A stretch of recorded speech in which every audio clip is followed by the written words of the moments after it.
Scotland will take on Israel tonight here at Hampden Park. It's the first game in a double header between the two sides, with the return fixture taking place on the 4th of June in Budapest.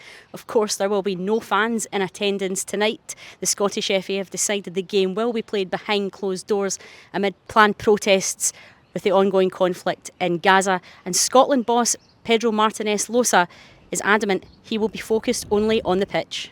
I've done some work with the group on research about what is the impact of games playing behind closed doors. Obviously, common sense is about the most motivational aspect of not having your fans and how does that affect the players. But I think both teams will be in the same conditions, and also we have done some work during these 2 or 3 days to make sure we can put the focus not only in the training aspect but also in some aspect to help the group to compensate this. Alison, when you look at the lack of support that's going to be coming from the stands tonight, how much of an effect do you think that's going to have on both teams on the pitch?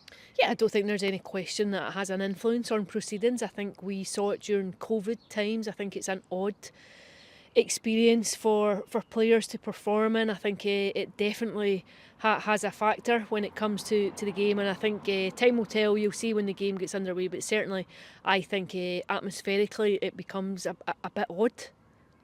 And if we focus on football matters, how much of a win would be important to put Scotland into the driving seat for that playoff spot?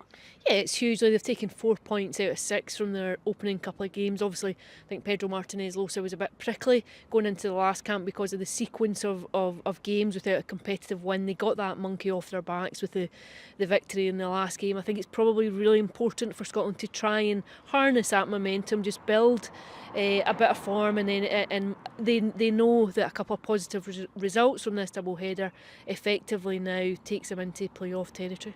Well, it all kicks off here at 7:05, and you can keep up to date with all the action across PLZ Soccer's social media channels.